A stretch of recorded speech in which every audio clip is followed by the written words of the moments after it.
தேனிசை செல்லப்பா அவர்கள். நாங்கள்லாம்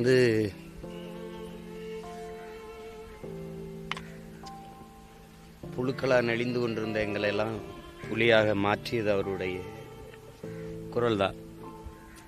எங்கள் அண்ணா காசி அண்ணாவுடைய பாடல்கள், என்னுடைய தாய் மாமன் மருத்தமிழ் வேந்தனுடைய பாடல்கள், பிறகு அவரே எழுதி பாடிய பாடல்கள், அதுவரை இல்லாத ஒரு எங்கள் இனத்தினுடைய ஒரு குரல், ஒரு எழுச்சி குரல். வேறவருக்கு தேனிசை செல்லப்பான்னு வந்துருச்சே ஒழியே தேனிசையெல்லாம் இல்லை, இன எழுச்சி முழக்கை செய்தார் அவர். எங்கெங்கோ கடை ஓடி மண்ணில் இருந்த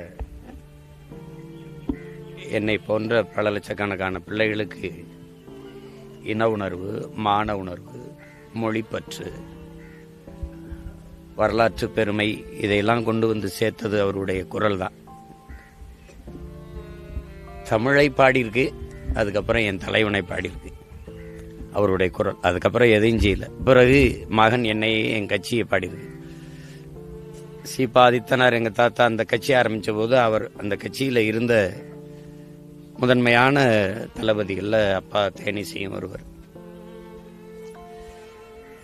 எத்தனாயிரக்கணக்கான பாடல்கள் அவர் இன எழுச்சிக்காக அவர் பாடியது. கடைசி வரை அந்த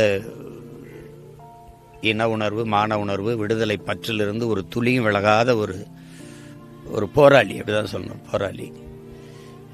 எங்க தலைவர் அவர்களால் பேரன்பு கொண்டு நேசிக்கப்பட்ட ஒரு பெரிய தமிழர், ரொம்ப நேசிச்ச ஒரு மகன். அப்போ இயக்கம் தொடங்கப்பட்ட காலங்களில் அந்த நிதி திரட்டுறதுக்கு பல நாடுகளில் போய் அப்பா பாடி பொருள் ஈட்டி கொடுத்தது இருக்குது, அது வரலாறு. அப்போ இன்னைக்குமே எங்களுக்கெல்லாம் அந்த விடுதலை உணர்வு மங்காம இருக்குது அப்படின்னா, ஒரு இளைஞனுக்குள்ளேயும் போர்க்குணம் இருக்குதுன்னா அது எங்க அப்பாவுடைய அந்த பாடல் தான். ஒவ்வொரு பாடலும் இன்னும் செவிகளில் ஒழிச்சுக்கிட்டு இருக்காது, அது அந்த அளவா. இன்னைக்கு எங்க அப்பா இல்லை அப்படின்னு நினைக்கும் போது வருத்தமாக தான் இருக்கு, ரொம்ப வருத்தமாக இருக்கு. இப்படி ஒரு இனிமேல் இந்த இனத்துக்கு இப்படி ஒரு மகன், இப்படி ஒரு இவ்வளவு பற்று, இந்த மொழி மீது, இனத்தின் மீது பற்று கொண்ட ஒரு பெருங்கலைஞன் இனி தோன்றி வருவானா? தன்னலமற்று நின்று இப்படிலாம் ஒருத்தர் இருக்க முடியுமா? எந்த சமரசமும் செஞ்சுக்கல. அவர் நினச்சிருந்தா வெற்றி பெற்றிருக்கிற கட்சிகளில் தலைவர்களை பாடி சம்பாரிச்சு போயிருந்திருக்கலாம். அடக்குமுறை, ஒடுக்குமுறை இருந்தது, தடை செய்யப்பட்ட இயக்கம், எவ்வளோ வழக்குகள், இதையெல்லாம் தாண்டி கொண்ட கொள்கையில் துளியும் மாறாத ஒரு போர் வீரனாகவே எங்கள் அப்பா இருந்துட்டார். இந்த இழப்பை எதிர்பார்க்கல, உடம்புல சரியில்லை, முடியாமல் இருந்தார் அப்படின்னு. திடீர்னு உங்களுக்கு தெரியும், ஏற்கனவே ஒரு தடவை எங்கள் அப்பா இறந்துட்டாருன்னு செய்தியை கிளப்பிட்டாங்க. அது எனக்கு தான் வந்தது. அப்போ நான் என் வீட்டில் என் மருமைங்க, என் தம்பிக்கிட்டலாம் கேட்டு சரி பார்த்துக்கிட்டேன். இப்போ இந்த வாட்டியை நம்ப மறுக்கிறாங்க உலக நாடுகள் அண்ணா இது உண்மைதானா பெரும் துயர நிகழ்வு நிகழ்ந்துருச்சு.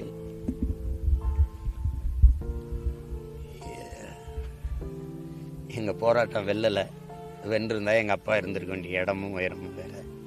பிள்ளைகள் நாங்களும் இன்னைக்கு போராடிட்டு தான் இருக்கோம். ஆனால் அவருடைய மூச்சு காற்று, அவர் குரல் இன்னும் எங்க காதுகளில் ஒழிச்சுக்கிட்டு தான் இருக்குது. அது இன்னும் எத்தனை 100 ஆண்டுகள் ஆனாலும் எங்கள் தலைமுறையை உசிப்பிக்கொண்டே இருக்கும் எங்க அப்பாவுடைய பாடல். இந்த பாடல்கள் இருக்கிற வரை எங்க அப்பா தமிழ் சமூகத்தோடு இணைந்து ரத்தமும் சதையுமா உணர்வோடு வாழ்ந்து கொண்டுதான் இருப்பாங்க. இந்த மாற்றம் இல்லை. இந்த மதிப்புமிக்க எங்க தந்தைக்கு நாங்க எங்களுடைய புகழ் வணக்கத்தை செலுத்துறோம். அவருடைய புகழை இன்னொரு தலைமுறைக்கும் கொண்டு போய் சேர்க்கிற பணி இனி வருங்காலங்களில் செய்வோம். தேனிசை செல்லப்பான்னு ஒருத்தர் இருந்தான் நமக்கு.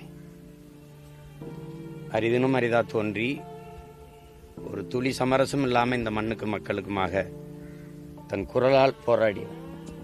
வாளால் போராடியது, துவக்கால் போராடியவர், தன் குரலால் போராடி ஒரு போர்க்களத்தை பிரளயப்படுத்திய பெருமகன் எங்களுடைய அப்பா.